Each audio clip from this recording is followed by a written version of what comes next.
it was looking weird till I filled it in.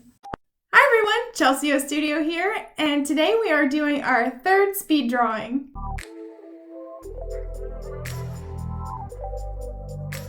What's up everybody? Welcome back to the studio. So today is the final video in the series of 3 about the speed drawings that I started earlier this month. The reason that I did that was because I had gotten into a consignment store and it takes a lot of work and a lot of time to set up a space in a store. So I did need that time to actually work on store stuff. And speed drawings are a little bit easier to do, a little bit faster to do. So rather than taking a break from YouTube, I decided to just put something out there that I thought you guys would enjoy, but also took down my workload a little bit. I hope that you guys have enjoyed this series so far, and I will definitely be doing more speed drawings in the future. But after this week's video, we are back to our normal YouTube topics, I guess, all about art tutorials and tips and tricks for being a full-time artist. So I hope you guys are looking forward to that as well. Let's go ahead and hop into this final video in the series. Okay guys, so the drawing I have for you today is a Mewtwo chibi. Isn't he so cute? Oh, I was so excited about this one. He was the sticker for my print club in March. And I ended up turning him into a holographic sticker as well, so he's super awesome, and he was my first holographic sticker ever that I ever had ordered, so I was pretty excited whenever he came in. If I remember, I'll put a video towards the end so y'all can see. I actually drew the chibi Mewtwo before I drew the actual, like, normal proportions Mewtwo. And I did it live on TikTok. So if you don't follow my TikTok yet, definitely make sure you do that. The link is in the description box below because I go live quite often on there, almost every day. And actually for the month of May, I will be going live every single day because of a mermaid event that I will be posting a video about on Friday over here for you guys. But moving on, I'm working on the line work.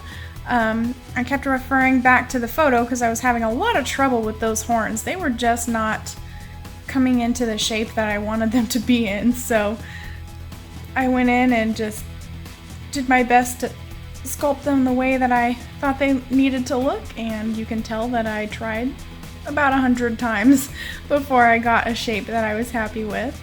And then I didn't want to do it again because it was clearly too difficult. So I just copied it and pulled it over to the other side and then fixed the angle because I wanted to be able to see the one on the other side of the head a little bit more once it was over there. Now I am doing the tail on a different layer, and then after I do the tail, I'll erase the lines that overlap the face. It's just easier to do like one solid line.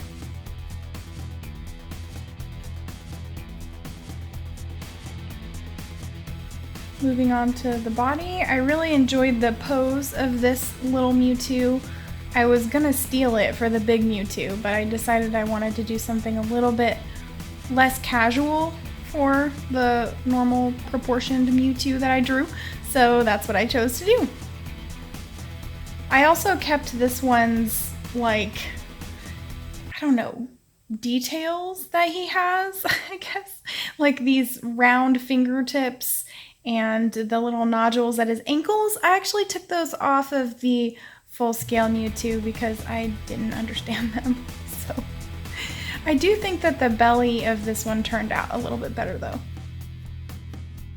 Now that I got the full body going, I am ready for color. So here I'm referring back to the original Mewtwo sketch. I kept the colors a little bit more traditional for my little chibi dude here. I was doing a live, like I said, and so I was explaining how I fill. I actually keep 2 line art layers, and I will keep the one on top and I won't touch it, and I will color in the spaces between the one on the bottom.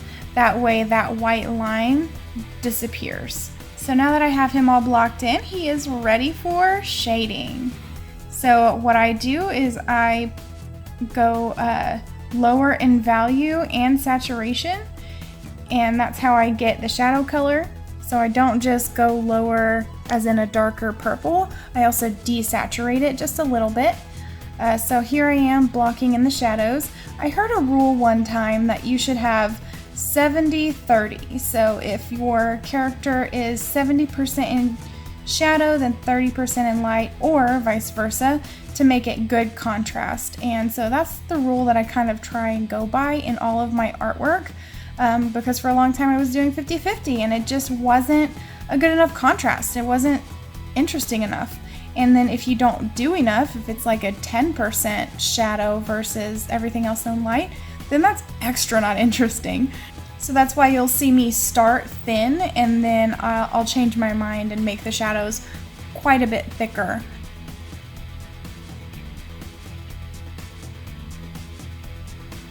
Shading the top of the tail was not challenging at all, but going down to the base of the tail, that was a challenge. I was trying to figure out the cast shadow of the hand, and you can see that I outlined everything before I decided to fill it in. And I do that so I can just color block and kind of see how everything looks. So I figured it out after a couple of tries, but it was looking weird till I filled it in. Now I'm going to go in and add some shading to the eyes. I always do this. I always add a little bit of shading to the eye, even when I'm drawing realistic, because even though the shine is there, most of the time there is some range of value there. And then I just use a gradient tool to fill in the eyes and make them super cool and look a little bit luminous, I guess.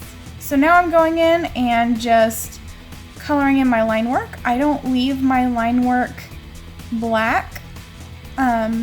Usually it's got to be really extreme for me to leave the line work black. So I just went in with a even darker value of the base color and darker than the shadow, and I colored in that line work. It's really easy to do. You just have to lock the pixels in the layer. So if you'd like a tutorial on that, let me know in the comments below. Now it's time to work in this power ball, and I had this one reference that I got off of Google. So I tried playing with the colors with the gradient tool. That's how I got the glowy sphere. Then I went around the edges with an airbrush tool, and I smudged them a little bit to make them fade into each other a little bit better. And then I changed the background because I couldn't really see the glow effect that was happening. And then I went in and just hand drew in those lightning bolts.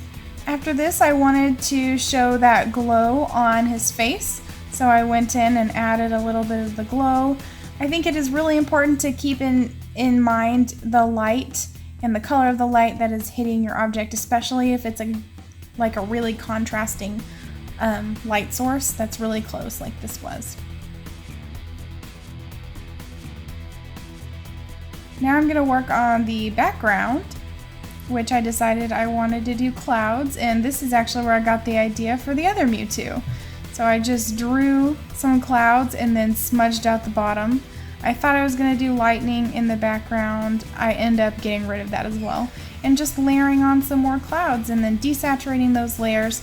That way I can get this cool cloudy effect behind him. I decided to do some white clouds, or some white highlight on the clouds, but I ended up not liking it and just getting rid of it. That's just part of the process. You gotta experiment, and if you don't like it, you can always change it. It's a lot easier on digital, but you can definitely still do that traditionally.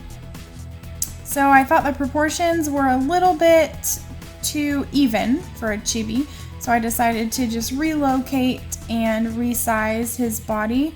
I wanted it to be a lot smaller than it was, so I went ahead and did that and just manually cleaned up everything because I had accidentally already merged the layers. And then here I'm just deciding what shape I want the sticker to be, and I decided on a normal circle sticker. That way I could have some of that cool background at the end. And here's what the final sticker looks like. Doesn't it look amazing? Oh my gosh, definitely one of my favorites. So here is the normal sticker. This is the one that got sent out with my print club members.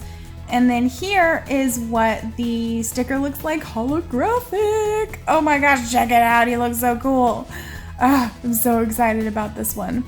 I'm gonna start off with these in just my consignment shop. I want to see how they do, and then eventually I will be expanding these beauties to my online store. So keep an eye out for that. If you haven't visited my online store yet, what's going on? I've got some really amazing stuff there. I've got prints, got stickers, got originals, and that's also where you can request commission quotes, so make sure you check that out. Thank you guys so much. I hope you really enjoyed this video. I am super excited about everything that's been going on. If you want to check out what I've been doing behind the scenes, make sure you look at all my social medias. I post on TikTok and Instagram very frequently. TikTok about 3 times a day sometimes, and Instagram 1 to 3 times a day as well. So you can see plenty from me over there. And then check out more of my stuff on my website. I will be doing a merch drop in June, so keep an eye out for that. You guys are going to be able to get some of my artwork on actual products like shirts, mugs, socks, things like that. Other than that, I hope you guys have a fantastic rest of your day, and I will see you next week. Bye!